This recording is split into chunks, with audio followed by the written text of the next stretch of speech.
এটা মুসলিম দেশ, কাজে এটার আদালত ইসলামী শরীয়ত অনুসারে পরিচালিত হতে হবে।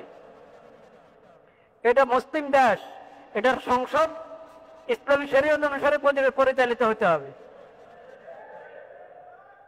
এটা মুসলিম দেশ, এটার অর্থনীতি ইসলামী শরীয়ত অনুসারে পরিচালিত হতে হবে। এটা মুসলিম দেশ, এটার রাজনীতি ইসলামী শরীয়ত অনুসারে পরিচালিত হতে হবে। এর উত্তর দিল না, এর উত্তর দিল না। আমরা তো মুসলিম, আমরা আমাদের ইসলামী স্বাধীনতা, আমরা মুসলিম হিসাবে আমাদের ধর্মীয় স্বাধীনতা থেকে বঞ্চিত। সেজন্য সব সংস্কার হয়ে যাচ্ছে, কিন্তু শরীয়ত, ইসলামী শরীয়তের বিশেষজ্ঞদেরকে ছাড়া সমস্ত সংস্কার হয়ে যাচ্ছে। কিন্তু আর মত বিনিময় হচ্ছে, মতামত দিচ্ছেন, কিন্তু ফায়সালা কে করবে?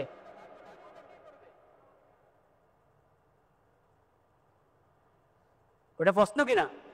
সব রাজনৈতিক দল থেকেই লিখছেন, কোন কোন আলেমদেরকেও ডাকা হয়েছে, তারপর মতামত দেন সংস্কারের বিষয়, সংবিধান সংস্কারের বিষয় মতামত। কিন্তু ফায়সালাটা কি করবে? মতামত তো নিলেন সবার থেকে, ফায়সালা করেনওয়ালা, তার ফায়সালার মানদণ্ড কি? তার ফায়সালার মানদণ্ড যেমন প্রফেসর ইউনূস সাহেব, ডক্টর মাননীয় প্রধান উপদেষ্টা যেখানে বসেন, ওনার মাথার উপরে লেখা আছে কি? লা ইলাহা ইল্লাল্লাহ মুহাম্মাদুর রাসূল। যদি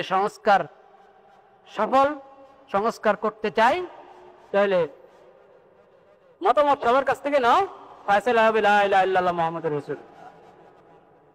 ফায়সালা হবে আতিউল্লাহ ওয়া আসিউর রাসূল ওয়া উলি আমরি মিনকুম ফাইন তানাযাতুম ফি শাইইন ফারুদ্দুহু ইলাল্লাহি ওয়া রাসূল। মাজলুম, ঠিক কথা। লাখ লাখ মানুষ মজলুম হচ্ছে, এত মানুষ মজলুম হচ্ছে, আমি কি করবো? থাক না, না, মজলুম তোমার মজলুমের পাশে দাঁড়াতে হবে। একজন মজলুম হোক আর লাখ মানুষ মজলুমের পাশে তোমাকে দাঁড়াতে হবে। জালেম একজন হোক আর হাজার জন হোক, তার প্রতিবাদ করতে হবে। যদি শক্তি সামর্থ্য থাকে, তাদের হাত ধরতে হবে, জুলুম থেকে বারণ করতে হবে, যার হক নষ্ট করছে তার হক নিয়ে দিতে হবে।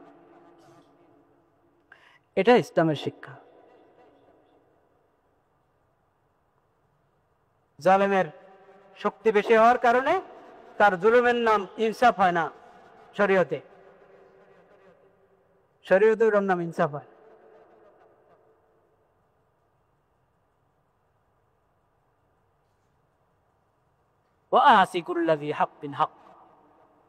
প্রত্যেক হকওয়ালাকে তার হক দান কর।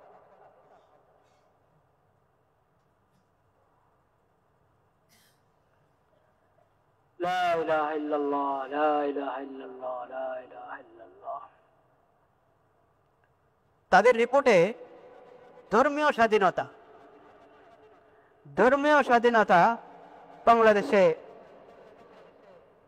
যথাযথ পালিত হচ্ছে না, স্বাধীনতা পাচ্ছে না। কারা পাচ্ছে না? এই দেশে বিভিন্ন ধর্মের মানুষ আছে, ইসলাম ধর্মের মানুষও আছে কিনা? তো ইসলাম ধর্মের লোক যারা মুসলিমরা তাদের কি কি অধিকার থেকে বঞ্চিত হচ্ছে, ওদের রিপোর্ট ছাপাও।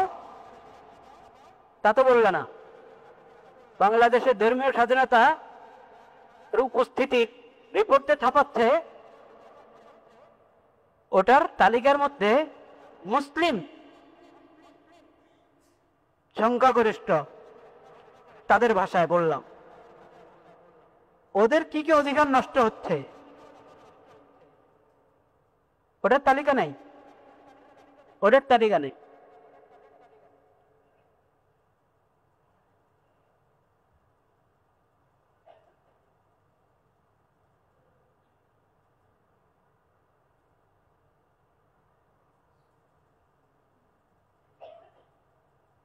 মুসলিম দেশের আদালত অমুসলিমদের আইন অনুযায়ী পরিচালিত হয়, এটা মুসলমানদের ধর্মীয় স্বাধীনতা বিরোধী কিনা?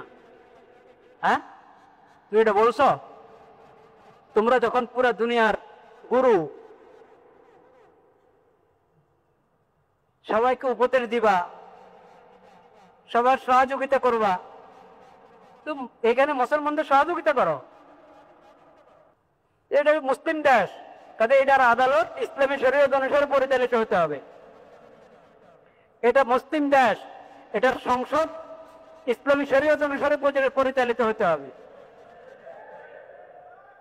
এটা মুসলিম দেশ, এটার অর্থনীতি ইসলামী শরীয়ত অনুসারে পরিচালিত হতে হবে।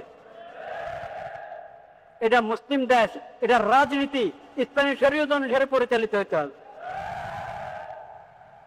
এর রিপোর্ট তো দিলা না, এই রিপোর্ট তো দিলা না। আমরা তো মুসলিম, আমরা আমাদের ইসলামী স্বাধীনতা, আমরা মুসলিম হিসাবে আমাদের ধর্মীয় স্বাধীনতা থেকে বঞ্চিত।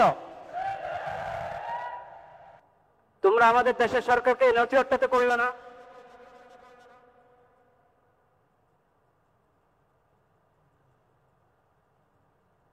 যাদের আগাগোড়া বৈষম্য, তারা আপনাদেরকে সমতার শিক্ষা দিবে, এটা আপনারা আশা করেন?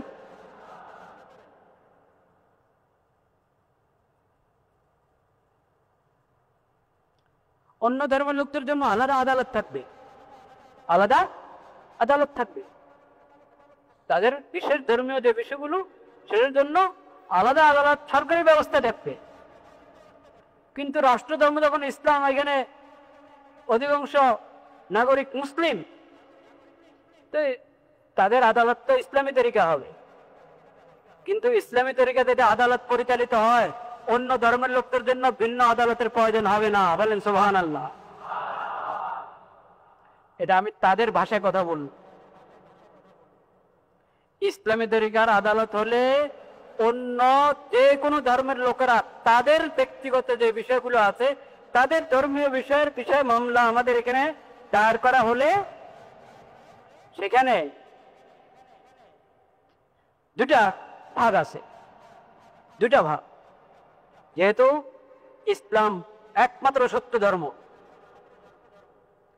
যেখানে অমুসলিমদের কল্যাণ কোথায় ওই বিষয়ে বিধান দেওয়া আছে শরীয়তে, সেই বিধানটা পরিচালিত হবে। তারা ইনসাফ চায়, ইনসাফ ভালোভাবে পাবে, শরীয়তের তরিকায় তাদের ফয়সালা করে দিবে।